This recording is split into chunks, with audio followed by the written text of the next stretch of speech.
everyone, welcome to Special Presentation with Mike and Ethan, or... Alf will not be seen tonight. Ooh! Once again, it is the first episode of the new year. We're ready to start fresh with a clean slate, and, you know, the best thing about the new year in this decade is that Public Domain Day is back. Oh. So we try and do something that's entering the public domain every January. It's exciting because, that's what is in the public domain this year? What do we get? What's in the big bag? Let's see. This year, 13 Mickey Mouse episodes enter the public domain, and something we've actually looked at in this podcast before, an incredible cartoon called Swing You Sinners, which I didn't realize wasn't already public domain.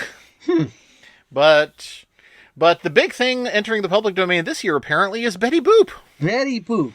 Or as you might know her, Betty Boop, I guess. Yes. As you might know her, the wife of Mr. Boop. Yes. Mrs. Boop herself. The big booper. Yes. The Boopinator. El Booperino. It's Betty Boop. She's been booping along strong for 130 years now, but now 95 years. Doesn't look a day over 94. Yes. And now it's time she's going public domain. So now the public was gonna have their way with Betty Boop. That you can finally draw Betty Boop pornography that you have wanted to draw for 95 years. Yes. Or you can get one of the Betty Boop Tijuana Bibles that's also going into the public domain next year, I'm sure. Delightful. Finally, that means that we can draw that's a good point. That means that at some point, when it goes into the public domain, anyone can draw everlasting hard-on.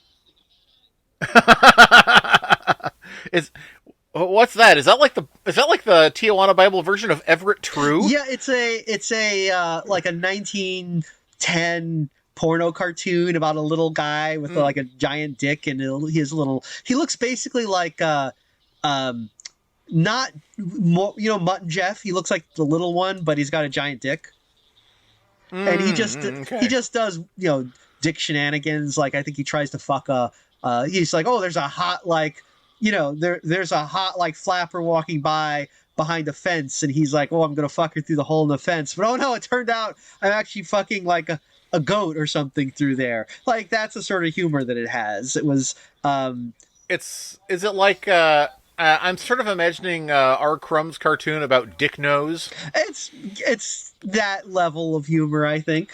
Yeah. But it's Ever Ready Hard On or something is the little guy's name. Oh, Ever Ready Hard On. Okay, I looked up Everlasting Hard On. That was a mistake to search for that on the internet. Oops. Sorry, Ever Ready, I think is. So Ever Ready Hard On, and once he goes in the public domain, then everyone can draw this little guy with a giant dick, the little man with a big heart, big heart-shaped knob on his giant dick. Anyway, but Betty Boop, she is now in the public domain, but not the Betty Boop you know. It's the Betty Boop from the first Betty Boop cartoon, I think, right?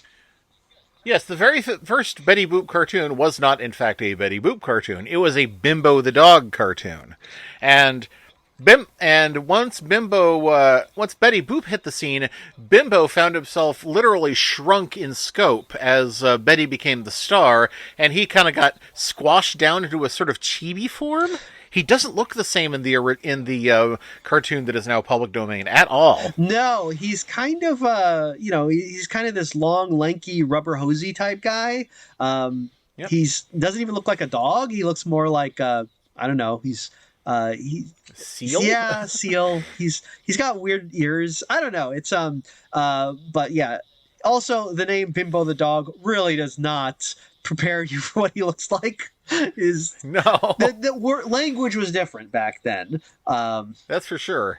But actually, I do feel like there's a lot of people who should be drawing Bimbo the Dog porn at this point who are really sleeping on a great joke. But anyway, yeah. Bimbo the Dog. Yes. We watched what is it? Dizzy Dishes, I think is the name of the cartoon. Yes, Dizzy Dishes, which starts with, the bizarre looking Bimbo the Dog waiting tables and and taking an order from a gorilla, I think, Yeah. who demands roast duck, which is sort of weird because this seems to be a cabaret. I wouldn't think they would serve roast duck. Yeah. This restaurant is a little strange because Bimbo is not only a waiter, he is also the chef, so, and apparently the only one.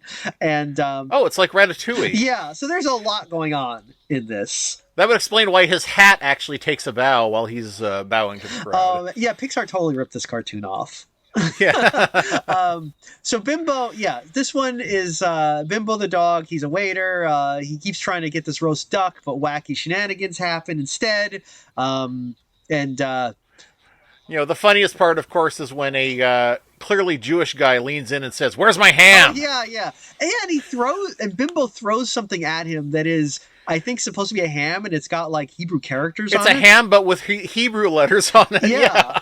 It's a kosher ham. Which is, well, that's interesting because, yeah, people, once Bimbo's in the kitchen, a bunch of people start sticking their heads through the windows of the kitchen and demanding food, and some of them appear to be waiters, but others appear to be customers. There's like you said, the clearly Jewish coded character asking for ham, followed by this guy who says he wants what is he? Knish? Yeah, he says something. He says he wants knish, but he says it in a weird way where I think he's like, "Hey, bitches, where's my kniches?" or something. He says something weird, and then he says Mach Schnell, and it's like, oh wait, is this supposed to be?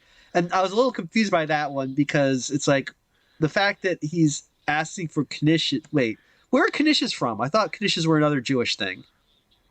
I don't know. Maybe it is, but maybe it's a German Jewish thing. Oh, but yeah, this guy is clearly German. He's wearing a Tyrolean hat, and he's a wiener dog. So yeah, that kind of threw me because I was why is that? Because it's like I don't know. I don't understand the humor of the 1920s. So yes. We also have a guy who's coded pretty gay coming in to order something. Oh, but, that's right. I'm not. The custard man. Yeah, I want custard, and someone says no, hot mustard. Yeah. So everyone is trying to get him to serve their order and not the roast duck that is taking him the entire cartoon to make and serve. Yeah. I think it's funny. And then he doesn't roast the duck; he just shaves it. Yeah, he got a little distracted. Well, that's why they call him Bimbo the dog. He doesn't know what he's doing. Yeah. More like Himbo the dog. So I do think it's funny though. I think it's the gorilla who is clearly like some sort of like, gangster criminal type. He's got like he's dressed like a not Dick Tracy, sorry, like a when a Batman villain from the Adam West series had a henchman. Yes, he dresses like somebody who goes, "It's the Bat!" Yeah, exactly. That guy is showing remarkable restraint because I would expect he would just go immediately beat Bimbo up, but instead he spends most of the cartoon like eating his own table because he's so hungry. And at one point he like eats a table leg and he like reveals that table legs have bones in them, which is interesting. That was pretty interesting. So a table is an organism. It's apparently a delicious one. That's the thing about these 1920s cartoons is they're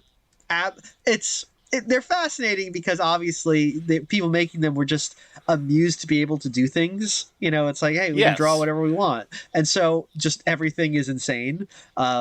Yeah. I believe it was Chuck Jones who said, in a cartoon, anything can happen. And you never see that more than you do in these black and white rubber hose cartoons, especially the ones by the Fleischers. Yeah. I mean, I feel like the medium was so young that we didn't know what to expect. And the conventions of cartoons hadn't really been locked down. So you just get like this it's like reading science fiction from the 1800s before they knew what they were supposed to write, and it's just all over the place. And you get some. What science fiction have you read from the 1800s? Well, I'm saying like you read a lot of the early ones, like Edgar Allan Poe, when he's like, "What if we took a balloon to the moon?" Stuff like that. Oh, okay. And it's like and it's like, oh, this is science fiction, but they didn't know. They didn't know what we know now, so these are all kind of wild in that sense, Yeah. But I never read A Connecticut Yankee in King Arthur's Court. That's like the first one ever, right? it's Unless you count, besides Frankenstein. it's definitely a very early one. I don't know. I guess it really depends on how you define like fantasy sci-fi, but I'd say that's probably close to the beginning of what we would think of as sci-fi. I haven't read that one either, but it's basically, isn't that what basically like, oh, the guy like is bonked on the head and travels back in time? Oh, is that how that worked? Okay, so he didn't have.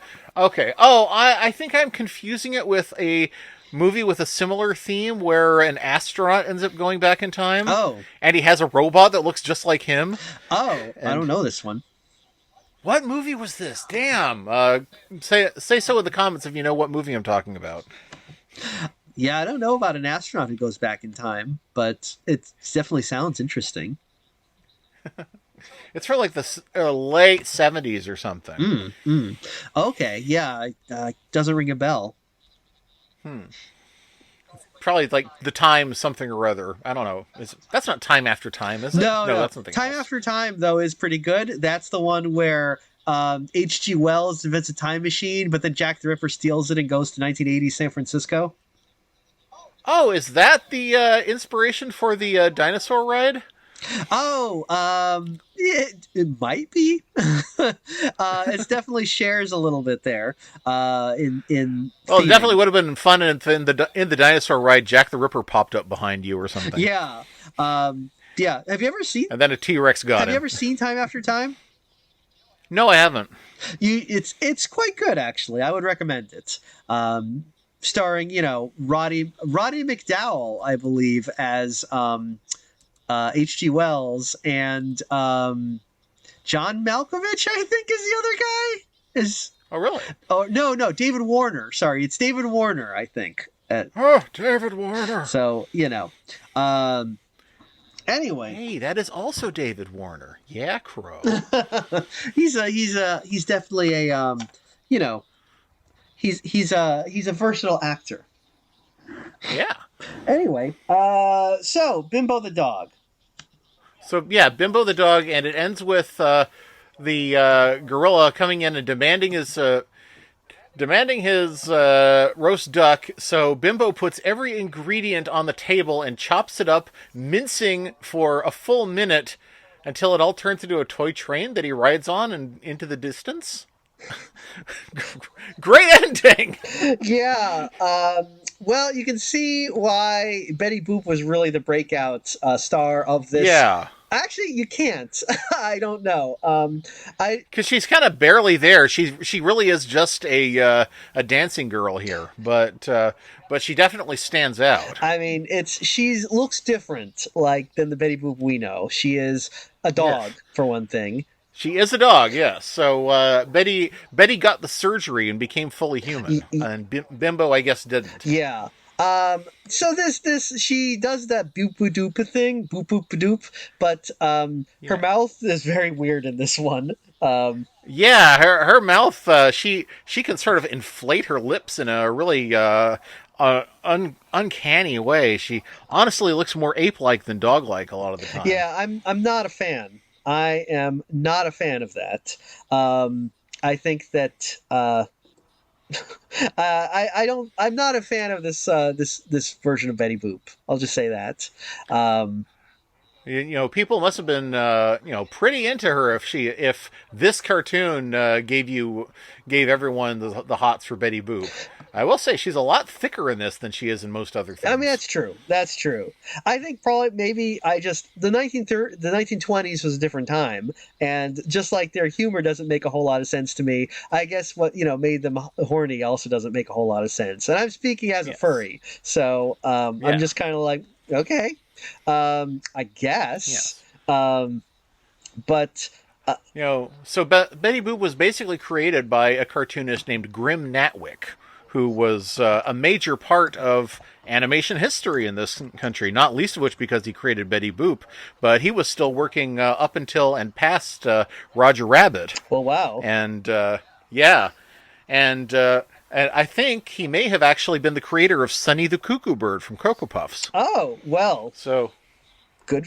So his work still lives on to this day, and of course, Cuphead fans will recognize that there's a character in Cuphead whose name is Grim Matchstick, as an homage to Grim Natwick. Okay. Interesting. So I don't know much about Betty Boop. I mean, Betty Boop started out as, much like this, a sort of, a flapper who was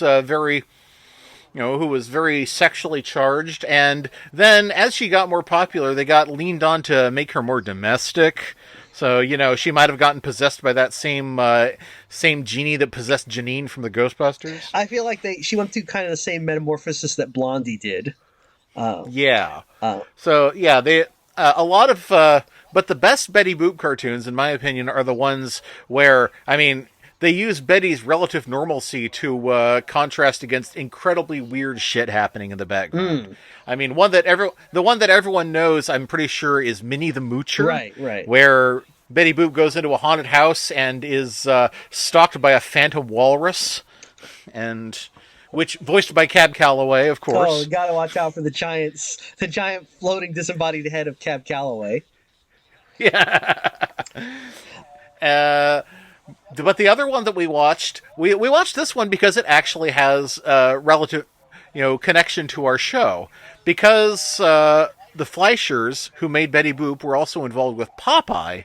They had a bunch of connections with characters from King Features.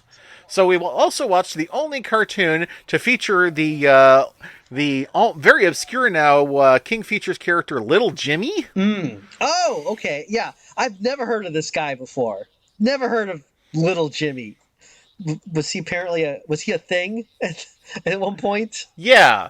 Little Jimmy is basically your typical Little Jimmy strip. I looked up a bunch of them. They work like this.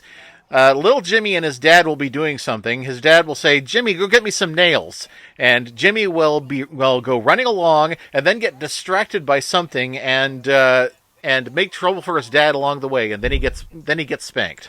And every strip ends with Jimmy getting spanked. Okay. Yeah. So basically, this Little Jimmy, if I'm wrong here, and correct me if I'm wrong, he sounds like he's kind of the era of newspaper comics that we brought us Jerry on the Job, and oh yeah, very much so. Yeah, those ones that James Lilix used to talk about. Absolutely, yeah. It'll remind you a lot of like Buster Brown and that kind of thing. Yeah. And so, according to the Wikipedia page for Little Jimmy, it seems like this is the only animated thing to involve Little Jimmy. In fact, the title of this cartoon is Betty Boop and Little Jimmy. So, yes. Which really does not tell you anything about the actual cartoon, but. But what's wild about Jimmy, Little Jimmy, which eventually became Jimmy, is that it ran from 1904 to 1958. Oh, wow. 50 years! I mean, it's apparently one of the longest running comic strips in history, so... Yeah. And it doesn't seem to have been ever drawn by anyone else. I mean, it's one of those things where it's weird to see something like this that no longer has much of a cultural footprint, but at the same time, that's kind of how everything is, it's everything fades eventually, just with, depends on how much time you give it. I guess Little Jimmy just hasn't really. Well, this is the only animated feature, so maybe if he'd been in more cartoons, he would be more remembered. I don't know. Mm-hmm. Little Jimmy, the basic premise of Little Jimmy is not too far from the dotted line strips in the Family Circus. Yeah. So it's just like kids do the darndest things. Yeah. Except that, some of them I think are pretty funny. There's one that I found where the dad had a headache and there was a lot of noise in the apartment overhead. So he says, "Jimmy, go find out what's going on up there and tell them to quiet down." And so Little Jimmy goes upstairs and finds that the woman upstairs is having a party for a bunch of children. And she says, "Come on, Jimmy, join the fun." And what they're doing is pounding on the floor with hammers. And so So Dad comes up and finds Jimmy happily whacking away while all the other kids are tired. Well, you know what? This woman knows what kids want at a party. I'll give her that. She really does, yeah. I mean, why not? Definitely would be fun as a child to just whack on the floor with a hammer. It's just funny that she's like, yeah, just destroy the floor of my apartment with the hammers. Why not? Yeah. Well, you know all about this. You got to knock down a shed. Oh, that's true. Yeah. That was a good time. But so yeah, so little Jimmy, I guess, is this was cartoon we watched with little Jimmy does have him being distracted by stuff. Yeah, but this time he's not with his dad, he's with Betty Boop. And I have no idea what he's doing with Betty Boop, apart from that she's got him in her attic while she's exercising. Yeah, I don't, yeah, I was a little confused because at first I thought they were like at a gym or something. And then I was like, wait a minute, they're just the attic. She has old timey exercise equipment in her attic, like one of those machines that those fucking, those machines. Those Yeah, I had no idea what this machine was up until a very recent time. It's the same exercise machine that Pee-wee has in the Playhouse, except his is an explicit sadist that intentionally shakes his teeth out. And so what it is it's a belt that is supposed to sort of exercise your butt for you just by vibrating you back and forth. Yeah. I've never seen one of these in real life. Oh, no, I've seen these in like movies that take place in old-timey times. Apparently this was a thing people thought would work. I guess the modern equivalent would be when you buy those things that just give your butt electric shocks that force to force the muscles to twitch without you actually doing the work, which apparently is a thing people do now. It's literally the same thing, isn't it? Except probably less pleasant. I don't know. But yeah, so Betty Boop has this machine where you basically this belt will just jiggle your ass fat for you, and she gets it goes haywire because little Jimmy fucks it up. Yes, and despite the fact that Betty is quite a bit thinner here than she was in that Thirst cartoon, she's got this whole song about keep your girlish figure. Yeah. A lot. So the first time I saw this, I was like, oh, she has a son and she's trying to shed the baby weight. I think it's funny that this was this was only this is 6 years after Betty Boop's first appearance, and she's already being a little more domestic. Yeah. And, she's been much more domestic than this, but I just watched another Betty Boop cartoon where she went to hell. Oh, well, how'd that go? Hell isn't great, but it did freeze over, so... But no, the plot of this one was that Betty was cold in bed, so she went to sit by the fire after stoking it way too much, and the fire gets so hot that she dreams she's in hell, and then she ends up defeating the devil and making the hell freeze over, which means that when she wakes up, the fire is out and her windows are open and she's covered in snow. Oh, that's funny. Yeah. I gotta be honest. I don't think that I've ever really, prior to this, thought of Betty Boop as a character. Yeah, that's the thing. In our lifetime, Betty Boop has been more of a Hello Kitty figure, someone who appears on a T-shirt or on a bumper sticker that says, "If you don't like the way I drive, boop boop a doop." Yeah, exactly. She's she's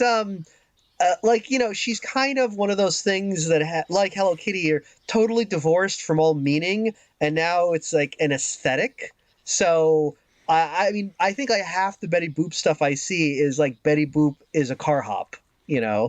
Like Betty Boop for some reason in like I don't know if she ever was a car hop in the actual cartoon. Yeah, I don't know. It's interesting because I definitely have seen her. Her merchandise feels like if it is associated with any like specific time period, she will be associated with like 1950s stuff, which is already like Yeah. 20 to 30 years after her actual, when she existed as a cartoon. But like, cause yeah, I always see her like kind of like, oh, she's at a 50s diner. Cause I feel like it's a thing where, um, there's a certain kind of store that will sell Betty Boop merchandise, right? And Yes.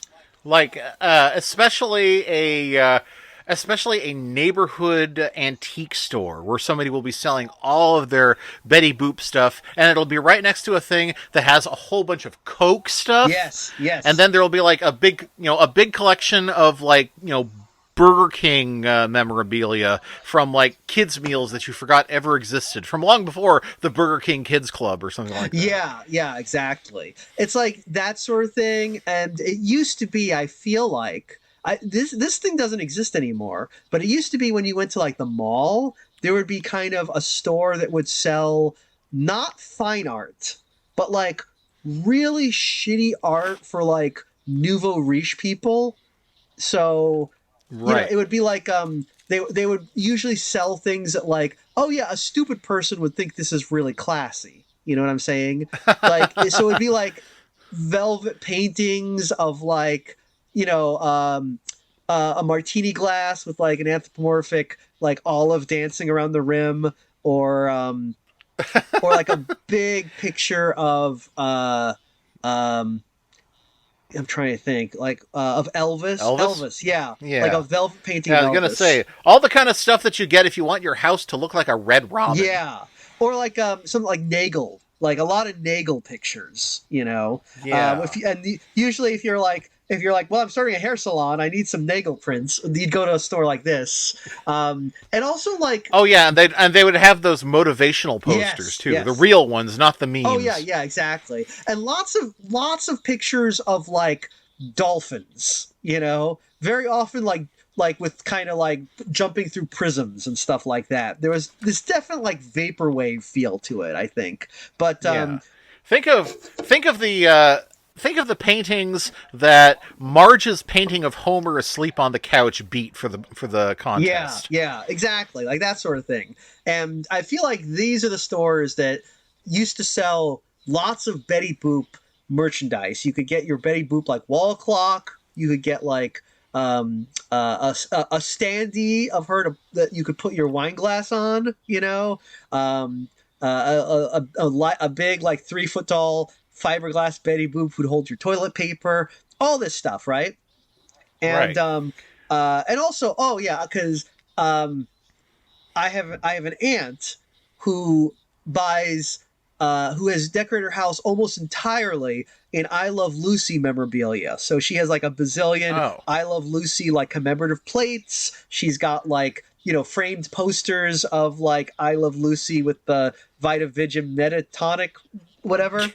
Yeah, that is people fucking love the Vitamita Vegemin bit, and I don't really get it. I was like, she's getting drunk, okay, and the joke Yeah, is it's like, yes, well, that's mildly amusing, and I'm sure it was more amusing back in the day when you couldn't be drunk on TV, I guess. But yeah.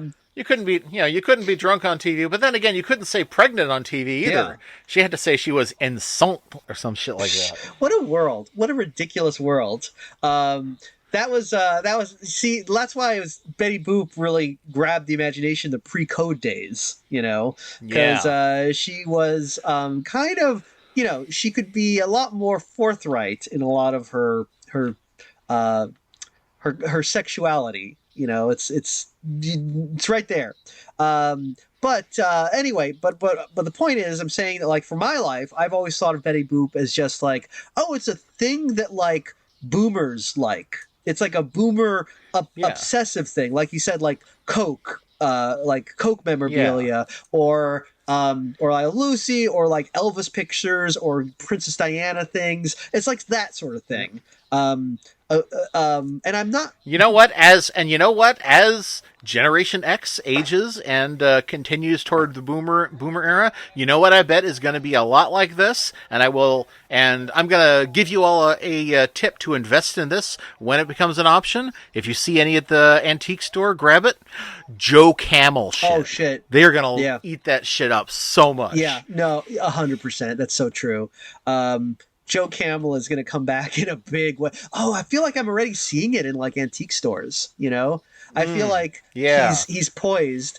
Was there ever like a lady camel in the Joe Camel ads? Oh yeah, okay, yeah, then, yeah. Jane Okay, Camel. yeah. You know, I could have sworn that his name was Joe Smooth, but it became Joe Camel pretty early on. He's not Snoopy. Snoopy is not Joe Smooth, right? Snoopy's No, that's Joe Joe Cool. Okay, gotcha. That's right. That's funny. Maybe that's why they changed it to Joe Camel, because people kept thinking it was Joe Cool, and they're like, "Oh yeah, that cartoon character with the big nose who's cool." Yeah, we all that funny looking cartoon character who's cool. I love Joe Cool is a great character because his whole thing is like he wears a shirt that says Joe Cool on it. It's like okay, yeah. So yeah, I think Joe Camel is going to come back, and it's funny that like Betty Boop is such a thing with boomers because Betty Boop is not from the boomers' time. I feel like she predates the boomers. Yeah. I dug something up here. Let me share with you this. Now, how long have you been reading The Onion, Mike? I've been reading it for all of our dumb century. Yeah, pretty much. Same.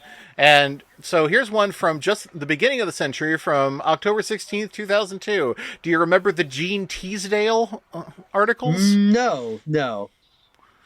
Jean Teasdale was a running character who had a column about her, embarrassingly normie life that was actually really unhappy, and she didn't realize it because she wasn't smart enough to realize how unhappy she was. So here is one where she has $400 and is trying to decide what to do with it. And she says, "Instead of blowing it all splurging at the mall, I decided to buy something that would be a smart investment. The first investment I considered was Betty Boop stuff. You would not believe how many products are licensed under the character, and they're so unbelievably cute. There's bobblehead dolls, and music boxes, and snow globes, and salt and pepper shakers, and alarm clocks, and coffee mugs, and purses, and shower curtains, and sleep shirts. You name it, they make it. And all this stuff is remarkably affordable, so $400 can go a big way. I could sit on it for a couple of years and sell it on eBay for a big profit." The chief drawback was that I didn't know anyone who owns or wants to collect Betty Boop merchandise. I suspect it was because the original cartoons are so weird. I was flipping channels one morning and I came across an old Betty Boop cartoon on American Movie Classics. Betty didn't look anything like she does on the merchandise. She had the face of a dog, and she had this dog boyfriend who was trying to have his way with her. Then a string of Frankfurters came to life and danced around. It was all pretty out there and not one bit adorable. Oh, that's so true. That's hitting it right on the head there. Oh, yep, that's perfect. Though funny, I thought you were going to quote from Our Dumb Century, the thing that I always think of whenever I think of Betty Boop now, which is what's there's that? in Our Dumb Century, one of the little headlines in the corner, inside is there's a little headline that says Betty Boop sexually harassed by anthropomorphic tree, and whenever I think of Betty Boop or 1920s cartoons in general, that's what immediately comes to mind for me. But yes, so Jane Teasdale here, that is 100% the mind of the Betty Boop collector, I feel like. Yes. Because Betty Boop, yeah. The kind of person who is absolutely delighted by a shirt that has Tweety saying, "Don't mess with me," or something like that. Yeah, it's interesting. Like, that is... it is fascinating which characters kind of become that kind, because it seems rather random sometimes, It really does, yeah. Why was it Betty Boop and not Little Jimmy? Yeah, like Betty Boop is gosh, there's something I'm trying to figure out. Like, Betty Boop, I feel like has as a merchandise, we're not talking about Betty Boop the character or the cartoon character or anything like that, but as she's been divorced from any sort of, as like Mickey Mouse, she's more a symbol now. She is like, she represents, but not a symbol of any particular company, just a symbol of like Moich. Yeah. So what does Betty Boop mean? Like, now that she's no longer Betty Boop, she's just this character who does stuff, and I feel like I feel like when I look at Betty Boop merchandise, I feel like there's almost a I don't know how to describe this. I feel like there's a girl power reading that people have of Betty Boop when they look at the Hmm. merchandise. Um, and I don't know why, because I feel like there's nothing about the merchandise that explicitly is implying like anything like that. But Not at all. no, but I feel like who buys um, Betty Boop merchandise, right? I don't think it's guys. I don't think men are like, oh, that's so hot. I got to, the original audience for Betty Boop, people who thought she was hot, horny people. I don't think they're currently buying Betty Boop merchandise, even though Betty Boop is still drawn pretty sexy in the new merchandise. They still draw her. You know, Yeah, but the thing is, Betty Boop's kind of sexy is in this merchandise. As I'm looking at page after page of it, I realize it's a very sapphic kind of sexy. Oh, interesting. How so? How do you see it as sapphic? It's not. She isn't really drawn. With a male gaze in mind, as far as I can tell. Half the time, her knees are crossed over her Oh, breasts. interesting, interesting. I do think there is something. I think I think you're onto something now that I'm thinking about it. Because if I try to recall like Betty Boop merchandise I've seen, um, it's definitely, um, I can imagine Betty Boop dressed as like I said, a car hop, right? I can Hmm. imagine her dressed as a bellhop, a sexy bellhop, a sexy car hop, a sexy mm, Hophead. Or, no, what? a sexy A hophead. sexy. It has to have hop in the name, There right? you go. I think. Oh, here's one where she's a firefighter. Okay, I see firefighter. I think like I can see her dressed in like an '80s leotard. I can see her dressed as kind of like a biker chick. Oh, I've seen her in all Oh yeah, I these. got that one right Yeah. here. Rebel Girl. Oh, okay, there you go. Like I can see her. She's been in all these outfits that are they are sexy. When you see her, she's drawn sexy, but she's not drawn. Yeah, she is not drawn in an incredibly male gazy way. I feel like it's more like the way she's drawn sexy is a little more like you know Hilda? Yeah, yeah. I'm. You know what I'm thinking? I'm thinking of Vicky the biker from Rose's Rose. Yes, yes. Yeah, yeah. That's a good way. That's actually a really good analog, I think. Um I don't. Because I don't think she's meant to appeal to. You know, she's not someone you're meant to lust after. She's someone you're meant to lust after being. yeah, yeah. Yeah, that's true. That's true. She's sort of person who it's like it would be cool to be Betty Boop, because like she's like Right. Barbie. She has so many cool careers. Um, yeah, Yeah. I feel like She really does feel like a more boomer centric version of the 80s. We girls can do everything, right, Barbie? yeah, yeah. No, you're absolutely right. I think like part of Betty Boop's thing is she is kind of girl power, but it's this kind of it's fun to be a girl, girl power. You know what I mean? Yeah. It is a style of feminism that I think has never gone out of popularity because it's always very popular with you know uh, normies like Jane Teasdale. Yeah.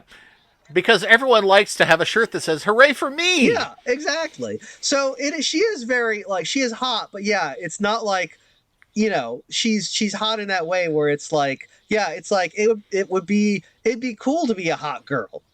That's Betty Yeah. Boop. That's Betty Boop's message, and that's why all the ladies want to collect Betty Boop stuff. They'll be like, "Would it be cool to be like a hot girl, but like there's no men around, right? Because like you said, yeah, Yeah. you're right. Like they're not like who is the man in Betty Boop's life? The only man is a little dog named Bimbo, right?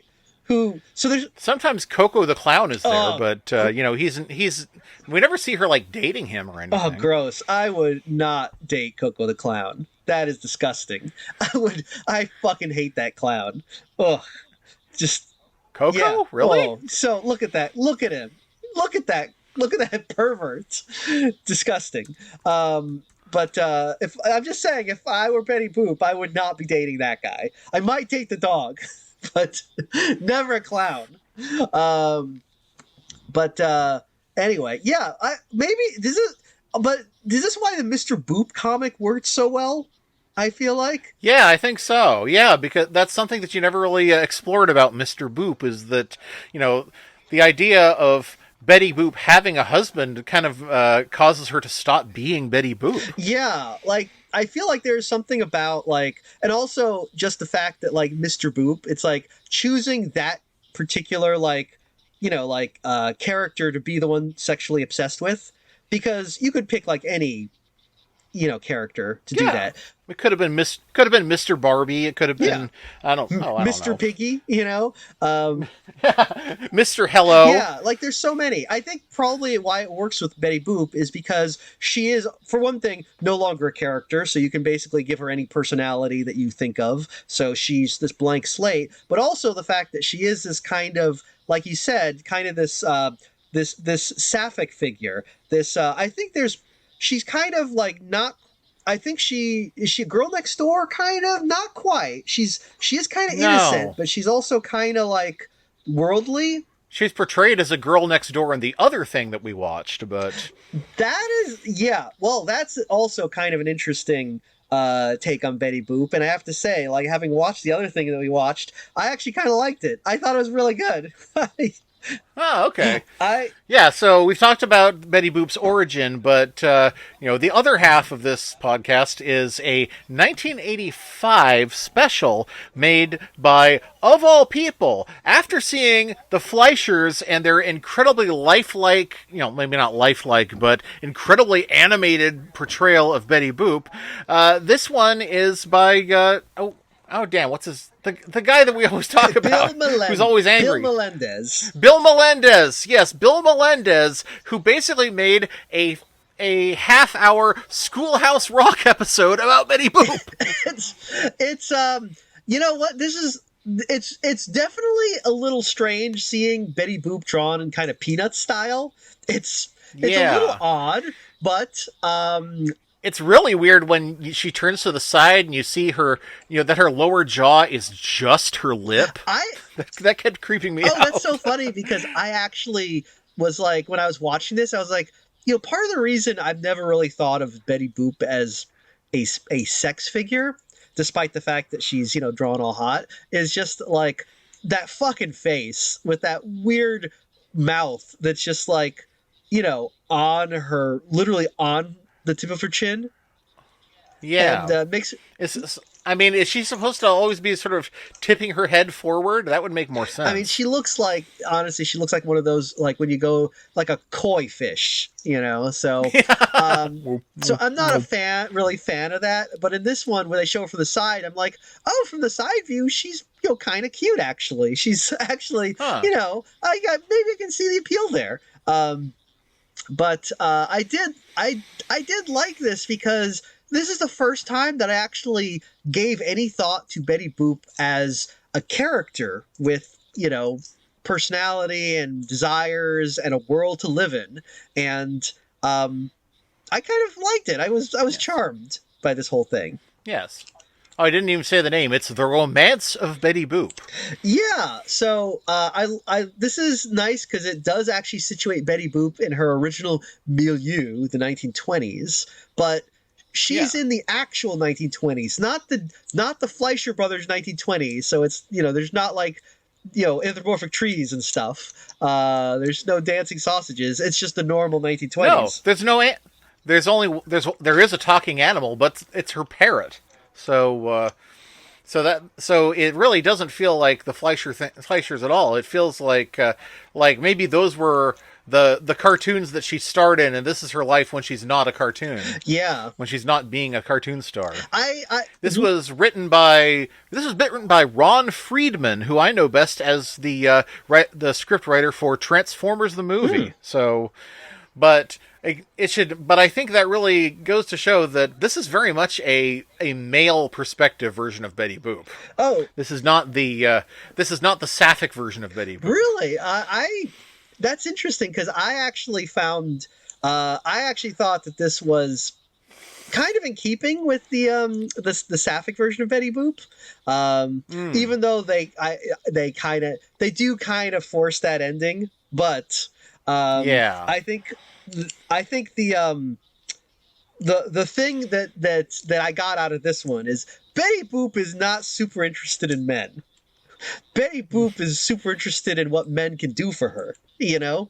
Mm. And uh which I mean is not necessarily a sapphic thing, but I'm just saying that like I didn't feel that this was a particularly like male oriented thing, even though, you know, there's a lot of dudes Well, in it it. felt like a very male-oriented thing to me because it was because we're really supposed to sympathize with her friend the Iceman, who carries the torch for Betty, and she's just completely ignorant of it. And she says, "Oh, guess what? I'm going to sleep with a rich guy." Oh, are we supposed to sympathize with him? That's what I thought was supposed to happen, You know but what, I maybe I think I fried my brain too much because I was just this whole time I was watching and I was like, it's just like, go Betty, that's so cool. I love that you're gonna sleep with a rich guy and take his money. That rules. And the Iceman Freddy, like when he yeah, comes when he's like, you know, like you said, he's kind of like carrying a torch for Betty. He's kind of buff, you know. He's like a buff John Arbuckle, and you yeah, know, and there's everything about him is so Prince Charming coded, you know, so you right, know, perfect. Even when like she does end up with the asshole rich guy at one point, and he comes and he's like, yeah, "You've got a wonderful woman there. I have to congratulate you," and he's like crying because he's not going to be Mr. Boop, you know. yeah. And it's just like what he's just the bigger man in every aspect, and I just thought like, oh, I thought it was a joke. I actually thought that we were supposed to think this was funny that he was so absurdly, you know, perfect. And that we were actually supposed to be like, ah, that loser, Betty. Because in the end, when Betty Boop does finally kind of get with him, uh, well, Yeah, it lasts for about 10 yeah. seconds. Well, actually, I thought it was great because spoilers. I'm getting ahead of what we're here, but there's a lot in this. Like after a bunch of shenanigans happen, like basically Freddy the Iceman rescues Betty Boop from certain death, and also and she's like, "Oh, thanks, Freddy. Now I gotta go marry this rich guy," and and she just walks off. And I was like, "That is hilarious." And then the rich guy, it turns out, only wanted to hire her and get her hired as like a maid for his parents. So she's like, "Well, fuck you." And then she goes to Freddy for 10 seconds until she gets a phone call that says, "Hey, you're gonna go to Hollywood." And then she's like, "I'm going to Hollywood. Fuck you." So yeah, anyway, I was just like, Betty is hilarious. I just just I really like this gold digging flapper persona for her. Like I was tickled by this whole thing because I feel like if I'd known it was a woman writing it, I would agree, but knowing it was a man writing it, it feels like kind of a screed about bitches. oh, maybe, well, maybe maybe the guy who wrote this was secretly woke. He was. Ron Friedman? Oh, why? No. What else did he No, I write? know Oh, about why? him. What else did he write? Uh, well, not about his writing. We just know that he was, we actually just lost him this year or so. But toward the end of his life, he was a big Trump Oh, guy. boo! That sucks. Well, you know, I guess death of the artist. Yeah. I am gonna, whatever. Fuck that guy. But like, I am charmed by this take on Betty Boop.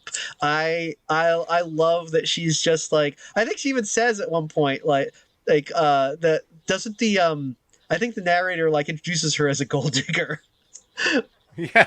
um, and I do like when she first meets Freddy when he comes in and she's like, "I'm gonna get me a rich man," and he's like, "He would be lucky to have you, Betty," and she's like, "Yeah, that's right." She is a delight. But I wonder, yeah, if I'd see maybe the early Blondies where she's like a gold digging flapper, maybe I'd really dig those too because Yeah, maybe. Yeah. you know they're less interesting when they're just like a wife, you know, oh, wife and mother. I also did like that this one kind of has Betty Boop as, you know, she's kind of like a working girl trying to make it in the city because we see her, she Yeah. has an actual job like as a She works at a shoe store at first, but she also has a job as a dancing girl in a cabaret. Yeah, I mean that's she's a shoe salesman by day, cabaret dancer by night. So she's really trying to make it work. She has big dreams in this big city. There's so many tales in New York. 8 million. We don't have time for all 8 million. No, of them. but we'd like to tell you one little one. That's the story of Mrs. Boop, Miss Boop, and she is, yeah. So I like her. I just like this whole take on her, where she's like it makes her very human. Where she's trying she's trying to work towards something. She just wants to be a big star, and who amongst us? Whom amongst us? Also, I like her little her little jacket and hat that she wears. Yeah, never any pants. No. But yeah. You know what she reminds me of in this actually? Jusica. Yeah, I see it. Yeah. Very similar vibe. So someone should write a sapphic romance between Jusica and Betty Boop. Ooh, I would like that. Yes. Yeah. Boosica. Yeah, Boosica. Get on it, internet. Make something good for once. So, and one interesting thing is that Betty lives in like an ethnic street. Oh yes, yes. But we never learned what her ethnicity is. Where does Boop come from? That's a good question. I that's another thing I really liked. The 1920s feel of this, the kind of like, how a lot of we talk about how early Popeye has kind of a Yiddish flavor to it. Yeah. And I feel like Betty Boop has that as well to some degree. Like if we met her parents and they were like, this old Jewish couple, I would be like, oh yeah, I believe that. They were in the cartoons, in the Fleischer cartoons. I mean, I was just talking about what's it called, the Minnie the Moocher. It starts with Betty being chewed out by her Jewish parents because she won't eat her knish or something like that. Don't be a bitch. Go eat your knitch. Bitches, snitches get knitches. Okay. Oh, it should be noted that in this cartoon, Betty's voice is Desiree Goyette, whom most of our listeners know best as the voice of Nermal. Oh, good for her. So they got the one who did a dance doing her impression of a fat person dancing. So they needed someone to voice this Jewish character, and they got this Goyette. Yep.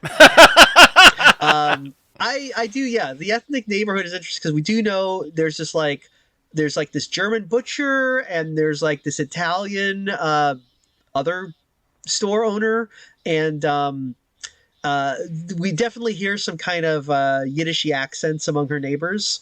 The butcher even says to her, "Be mir Miss Duchesne." Yeah. So it's kind of, though the subtitles say, "By me, Mr. Shane." Well, you know how the automatic subtitles are. They haven't. Oh my God, the subtitles. Oh, I gotta say, the subtitles on Betty Boop and Little Jimmy, they were so hilarious that I was like, were these written for another language and then translated? Because I mean, they got the line, "Keep your girlish figure" right, but then they would completely rephrase other parts. Oh. And even one of okay, so the line of the song is, "If you're thin, don't worry over that. Just begin to laugh and you'll grow fat." Yeah. Which was translated in the subtitles as, "If you're thin, don't worry. Just reduce your calorie intake." What? Oh my God! You know what Did they get the AI to do this?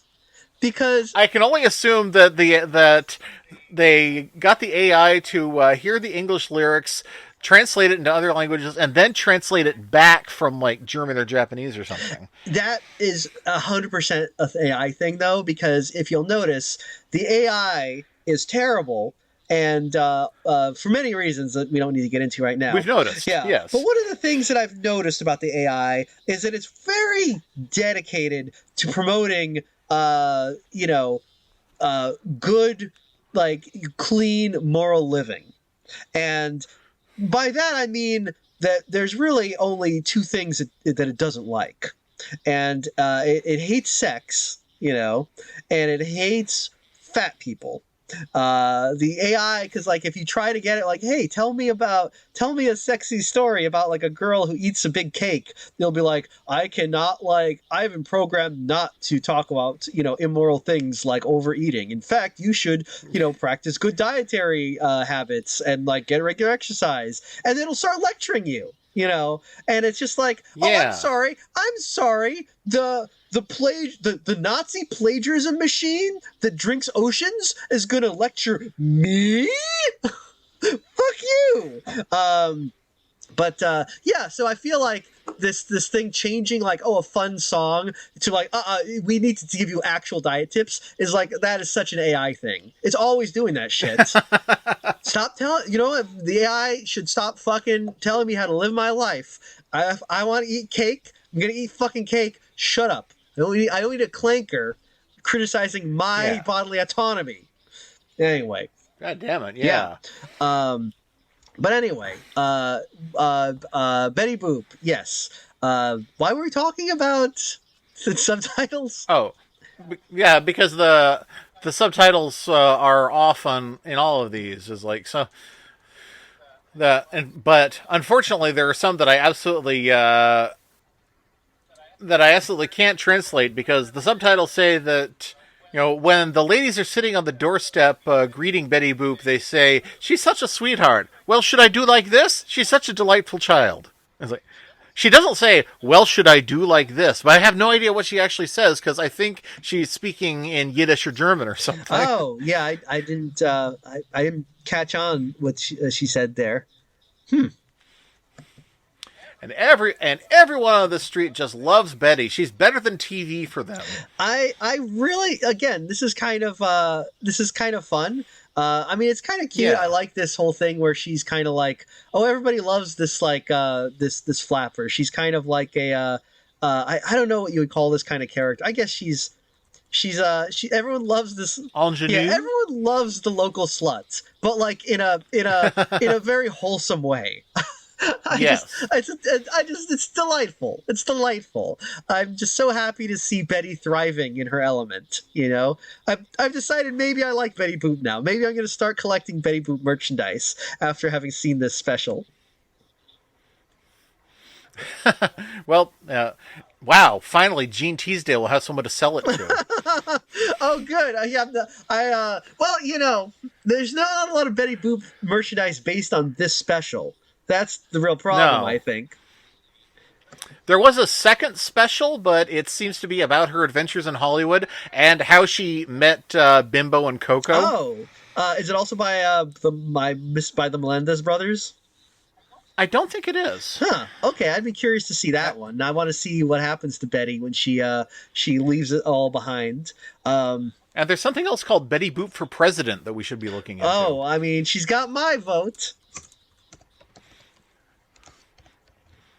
And what was, I think it seems to be something like the something like that thing where it's like the 50th anniversary of Superman, and they're interviewing people who knew Superman when he was young, or something like that.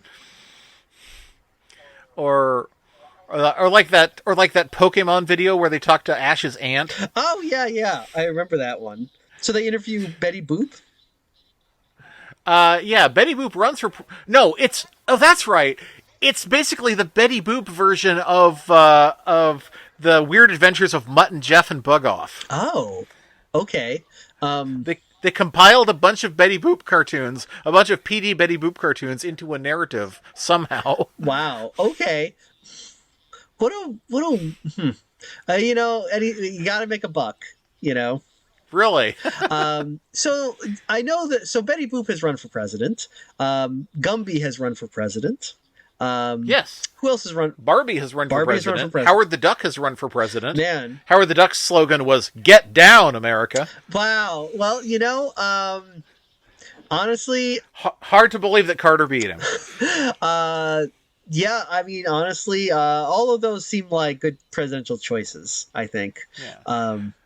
And I abandoned it because even at that time, I had been planning in 2016 to do a Hungry Reader video about the Fudge series, and I was going to frame it as I'm casting my vote for Farley Drexel Hatcher, and but even as it got closer and closer, I was like, oh, this isn't funny. And, politics are serious. This isn't something I feel like riding the coattails of. Mm-hmm. So, and I was right. I would have felt really shitty if I'd been going through all that like it was a larf. Yeah, But bad times in America, but good times for Betty Boop. So, what actually happens in this special? I'm trying to remember.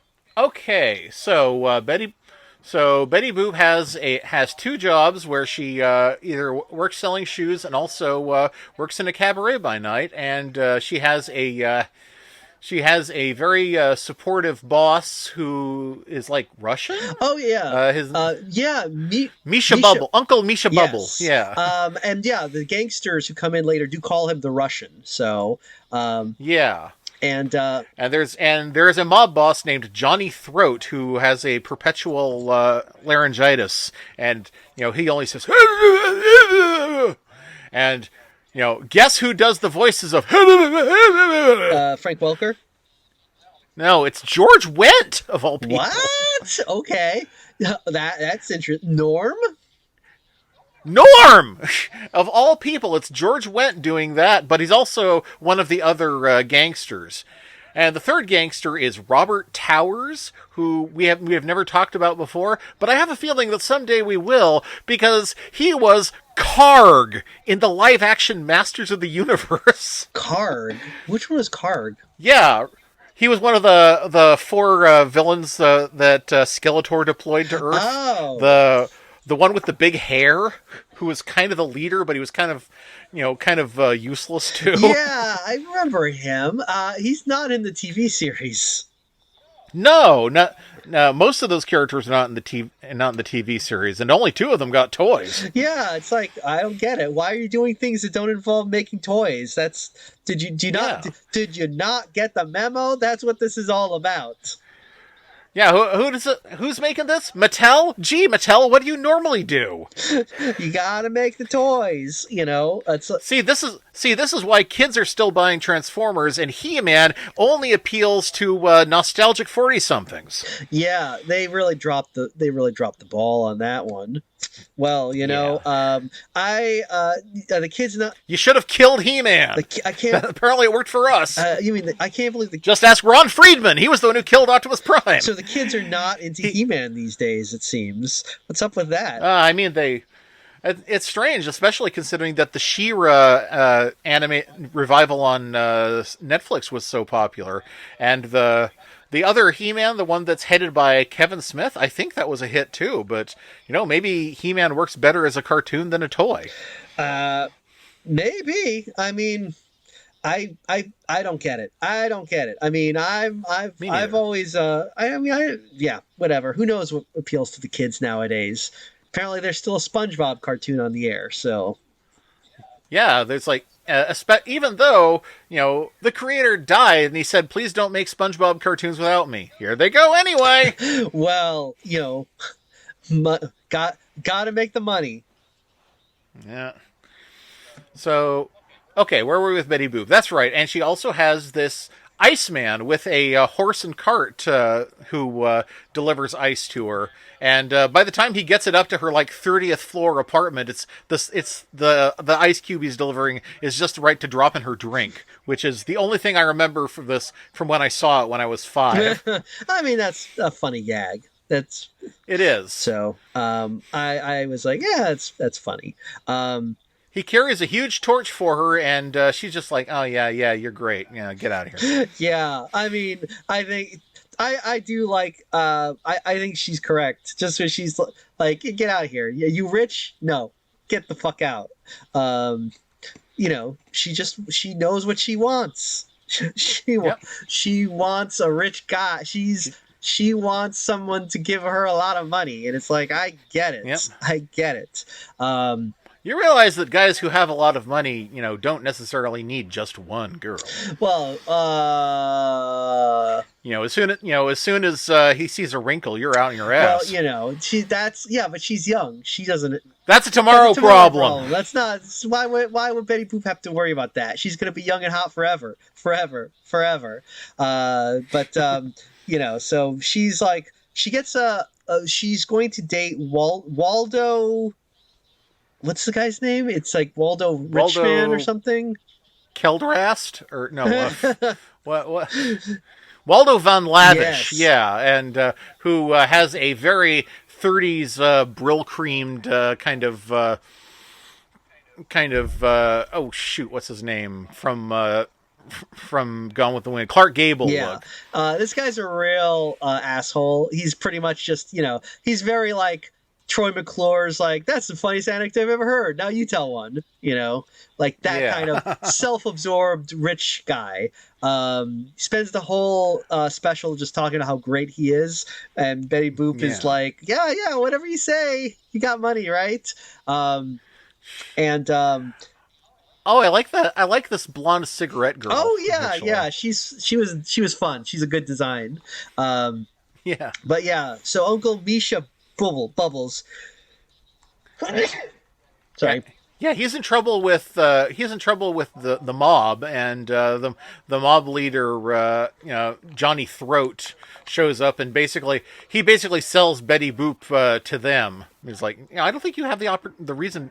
I don't think you can do that. No. But then again, I mean, it's not like the mob is legal anyway. No. So. But Betty Boop, she's a strong, independent woman who's also intelligent. So she kicks all their butts, and Johnny Throat is kind of like, let her go. I'll give her enough rope to hang herself with. Another thing that I like about Betty Boop in this cartoon is when she is beating people up, she is using her purse. Like she's just beating them up with her purse, which I think is a fun little touch because, it's like it makes her feel like, she's a 30s. She's a 1920s girl using the tools at her disposal.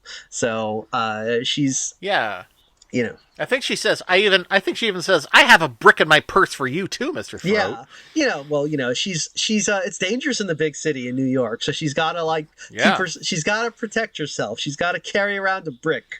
So Betty Boop, she's not taking this. She's the original brick frog. That's right. So she beats up the mob. And I like also it's the 1920s, so the mob is a thing, right? We're dealing with prohibition, the depression. It's great. It's fun stuff. It's a great decade. I feel like 1920s, 30s, fun decade to set stuff in. So I'm glad they did it in this milieu instead of going with the merchandise eternal 1950s feel. It's like what are you gonna do in that? Oh, Betty Boop's gonna bring you a soda on roller skates. Boo. No, this is Were they even making new Betty Boop cartoons in the 50s? I don't think they were. No. No. I mean, Betty Boop cartoons were made between 1930 and 1939. Yeah, like I feel like by the 50s I feel like she was already kind of calcifying into this pure merchandise mode. Although I don't know, has Betty Boop been eternally popular, or did she kind of have an 80s revival? Because that's when I remember seeing her, but that's also, I wouldn't remember anything prior to the 80s, so I wouldn't know.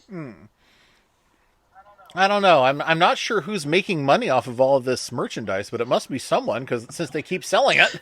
Someone who is profiting off of the Boop? Who is exploiting the Boop?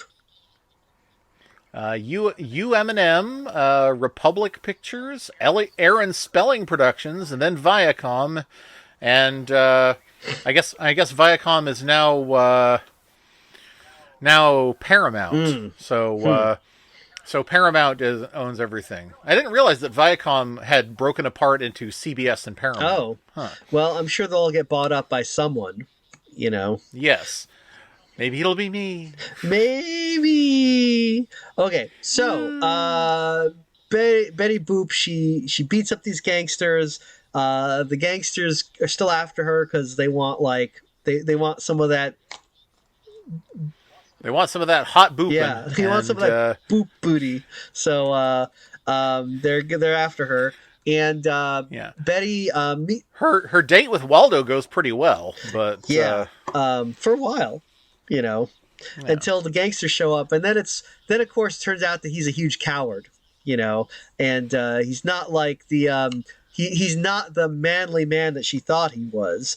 But I do like the. Yeah, she has to rescue him. I love that though because he's her meal ticket. I love that. Like, she's just so committed to like getting a rich man. She's like, I don't care if he's like a piece of shit. I'm gonna rescue him. It's delightful. I mean, I like it because it's one of those things where I would almost expect they would be like a girl power thing, but instead it's just her being a gold digger again. Yeah, she is extremely mercenary. That's very interesting about this. I mean, honestly, I really like it. I really like this characterization of Betty Boop, where she is like, again, like, she's this lovable scamp who, like, everyone in the neighborhood is like, she's such a good girl. And also she's like, I am desperate to bone a Richie. I just want to be a sugar baby. I want to be someone's sugar baby, but also I want to be famous. And it's like, you know what? She's so relatable. That's what it is about this Betty Boop. Like, I think when I saw her, it's just like, when I just saw her as like, oh, she's just this empty merchandising thing. It's just this weird fish face person that you make a clock out of. It's like, I don't care about that. But now that I know her story, now I'm invested. I'm like, I really want her to I really want her to get her sugar baby gig.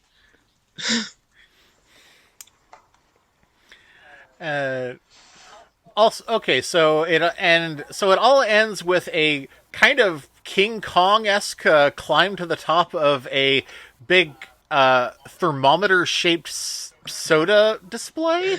Yeah, that's a little confusing. Also, because especially because I'm pretty sure that part of it was cut out, because we see Betty running up the ladder with Waldo pretty much hoisted over her shoulder. Yeah. And then we have I can't remember his name. Freddy the Iceman going, "Hang on, Betty," and her boss calling the police. And then the next thing that happens is both Betty and Waldo are falling, and we don't see how they fell.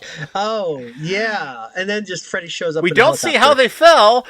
Yeah, and Freddy catches them from a police helicopter. We didn't see that either. It's like, we're missing about 30 seconds of material here. Yeah, it's just like, oh, okay, well, I guess that happened.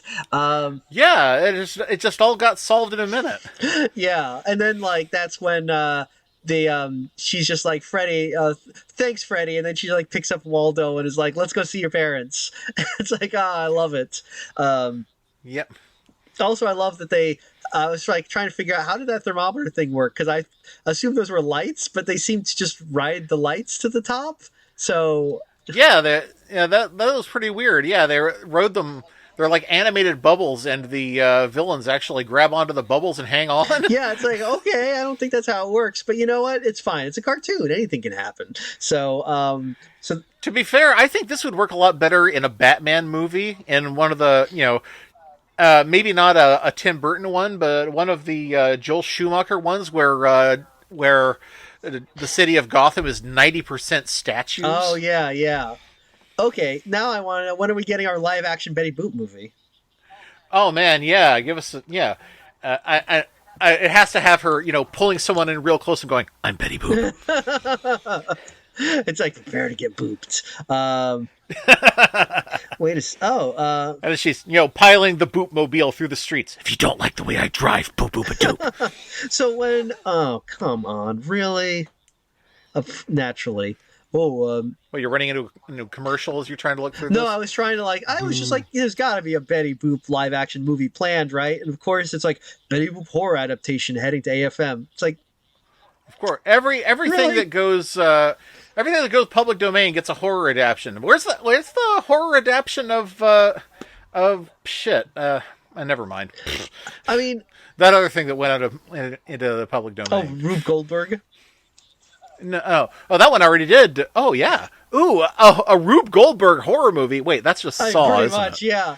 I'm a big horror fan, but I think like also this whole like, oh, it's probably made like a horror movie out of it. It's like, you know what? That ship has sailed. It was amusing once. It was amusing once when you did it with like Winnie the Pooh, but I mean, now everyone's just like, oh, let's do that. And it's like, I think what would be more interesting than like if you just made, because every single one of these is just like, what if this public domain character like killed you? It's like, that's not interesting. I think just making an actual Betty Boop movie would be way more interesting. In fact, just making but I want the Betty Boop who appears in the Betty Boop romance special. I want that Betty Boop. Right. I want to see her struggle to like again. I want to see her life in the big city. So.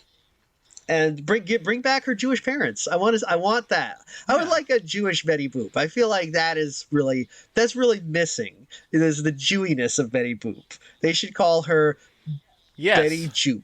Betty Joop. Betty Joop. Yeah. Anyway, I'm just saying is like I don't know, Betty Boopstein or something. I don't know. Poopowitz. They had to change it to Ellis. That should be a scene. Okay, the Betty Boop movie starts. It's with her family arriving at Ellis Island, and they have to change it from Poopowitz to just Boop, And then they do that, and then the title just appears Boop, And then we fast forward to Betty as an adult working as a shoe saleswoman. And also a flapper by night, a cabaret. I guess she's not actually a flapper; she's a cabaret dancer. Yeah, because we never see her flap because this isn't the 20s; it's the 30s. Oh yeah. So times are changing, and Betty Boop she's a cabaret dancer. Man, you know what else? This would be a great Betty Boop. Also, set it in the actual 1930s. Betty Boop is a cabaret dancer. She's in New York. She's extremely Jewish, okay, in this adaptation, right? And also, I think there should be a subplot where she beats up Nazis, Yeah. Kind of like a Rocketeer sort of thing. You know what I'm saying? Like one of the guys who's like wooing her, because I think there should be a bunch of sugar daddies trying to get her. One of them turns out to be like a German industrialist or something, and she ends up who makes shells for the Nazis, and she finds out and she kicks his ass and turns him into Uncle Sam. Like stuff like this could be happening. This is a great idea. Why Betty Boop? We can do this now because she's public domain. Yes. We can just do this. But she'd have to be a dog. Okay. So, all right. However, by the time we were done with it, she wouldn't have to be a dog because it would be next year, and more of her stuff would be in the public domain. Yeah. Okay. Perfect. This is I've you know what? We all got Boop fever. Betty Boop stuff is coming out. This is going to be great. Betty Boop for the new generation. Finally. Yeah. All that fuck ass. And the best part is like think of all the merchandise we could do for this new Boop. Yeah. Oh my god. And especially if we could get the Coke license, then we would get every boomer. Oh my god, they would love it. They'd eat it up. The boomer, and I love it. Like we make this, and all the boomers would be like, "Can't believe Betty Boop went woke." We should call that guy who made Mr. Boop and be like, you know what, you should use some of your Boop fame to help us get this Boop movie made. Yeah, help us launch the Kickstarter for Boop Begins. Yeah, it's like wow. I really hope that we get some good Boop stuff. I really do hope so. I guess like I guess we'll be seeing a lot more of Boop in days to come. Yep. But anyway, yeah. If nothing else, we have at least 2 more Boop specials to watch on this podcast. Yeah. So yeah. It's the boop all the time podcast now. Yep. It's the Boop decade. Get on board or get booped. I think we should just cut there. Yeah. Oh, here, Mike. You know what I'm going to do to your nose right now? What? Boop. Ooh.